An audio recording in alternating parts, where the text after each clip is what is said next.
This review covers the 1958 Chevy Impala 125 scale Revell model kit number 85-4419, and it was previously released as the Lowrider. But this kit is a skill level 4 for ages 12 and up and has a suggested 5 hours of assembly time. There's 136 pieces molded in white, clear red, and chrome with vinyl tires, metal axles, and pins and screws. The motor is highly detailed and needs very little to make it contest quality. The chassis is well detailed and is in multiple parts. The interior is crisply molded with separate door panels and high detail, including decals for the seats and instrument panel. The body has an opening trunk and hood, and you could open the doors too fairly easily. All the chrome trim is added on, not molded in, like the other versions on the market, and the tires have white wall inserts. Decals for the body only include a red pinstripe aside from the stock emblems. Overall, the dimensions of this kit are 8 inches in length, 3 inches wide, and 2 3/16 inches high. Here are the decals for this kit. As you can see, they're very colorful and the registry is good. I strongly recommend using some decal setting solution to make it fit those contours, but as always, use the manufacturer's safety and use guidelines when using any of the products mentioned here in the review for your own protection. For the majority of this build, I use Model Master liquid cement, but other adhesives include super glue and white glue for parts that require strength or clearness. Tamiya acrylic bottle paints are used through a spray airbrush, and occasionally I'll use a rattle can spray paint for things like primers, etc. But we start construction with the motor pieces as you see here. You can assemble the block, heads, intake, oil pan, and front cover, then paint the motor orange with an aluminum transmission. The oil filter is blue and the starter is black. The belt is a rubber color and it has black pulleys. The fan is black and so is the distributor, and the exhausts are steel. Now add the valve covers, the distributor, oil filler tube, and carbs to the top of the motor. Add the belt with the alternator and the fan to the front of the motor, then install the exhaust manifolds. Moving to the chassis, remove the copyright insignias from the chassis, you can see them in the red circles there, and paint the chassis pan flat black with a semi-gloss black frame rails. The front suspension is a semi-gloss black and it's installed. And the rear suspension is semi-gloss black with steel springs and your favorite color of shock. Install the springs and suspension and then the shocks, and paint the drive shaft steel and install that with the motor in place. The exhaust is steel colored and with aluminum mufflers, and that's installed last. Now paint the wheel blacks aluminum and insert the white walls into the tire if you want to use the white walls, but they can be used as black walls as well. Just turn them around. To give the tires a worn look though, press and roll the tread on a sheet of fine sandpaper. And for the front tires, add the metal pin into the rim back and insert the rim back into the tire and glue the rim front to the rim back and add the spinner.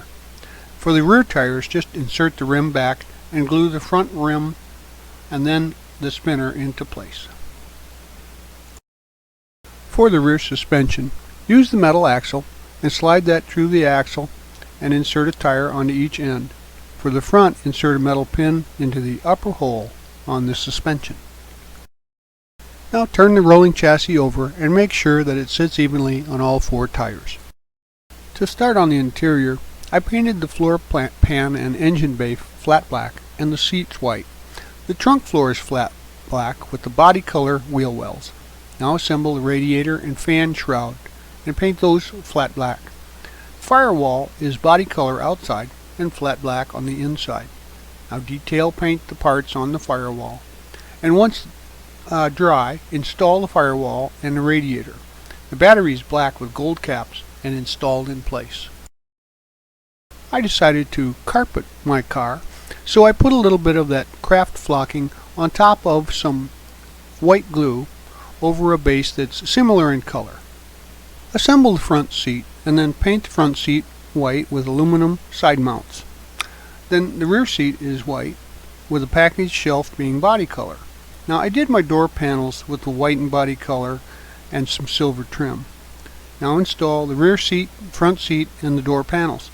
You can use the decals included if they match your paint scheme. Pull out the parts for the dash and paint the dash body color with silver trim, and the instruments are the decals provided. The column and the wheel are body color with some silver trim, and the pedals are flat black and steel. Now insert the dash into place in the slots on the interior. Prepare the body for paint. You'll have the main body, the hood, and the trunk. And as the red arrows indicate, there's some black marks on the body that are highlighting some very strong mold lines that will need to be sanded away prior to painting. Use a progression from fine, medium to fine sandpaper to remove the blemishes, and be careful not to lose the details on the body. Now spray the inside and outside of the whole car and the parts with a good quality primer that is compatible with your finish color. For my model, I used a Chevy color in a turquoise from the 1950s for this one, and with the chrome on it, it'll give it a real classic look. Speaking of chrome, the best way to achieve this is to use some bare metal foil applications. It's just like tape. You stick it on where the trim is, and then you use a sharp hobby knife to remove any excess.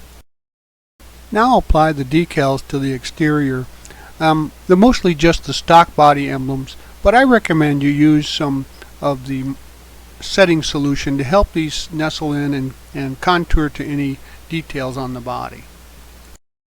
To give the window glass a clear, crisp look, I always dip the window parts into some future floor polish, then let them wick off dry and install them with some white glue.